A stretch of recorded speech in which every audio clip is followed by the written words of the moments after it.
அர்ப்பணித்துக் கொள்ளுங்க. கர்த்தர் கட்டாயம் ஆசீர்வதித்து உங்களை உயர்த்தி பெரிய உயர்ந்த நிலைமைக்கு கொண்டு வருவார்.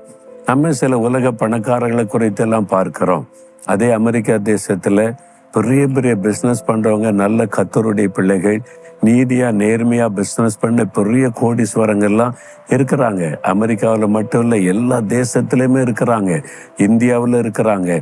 அதனால நீங்க உங்களுடைய வழிகளை கர்த்தருக்கு ஒப்புவித்து நேர்மையா நடக்க, குறுக்கு வழியில பணம் சம்பாதிக்கிற சிந்தை இல்லாம அவரை விசுவாசிங்க. கர்த்தர் ஆசீர்வதித்து சமாதானத்தோடு கூட உங்களுக்கு ஐஸ்வர்யத்தை கொடுத்து மகிழ பண்ணுவார். ஆண்டவரே, அருமையான இந்த மகளோட பேசி இருக்கிறீங்க.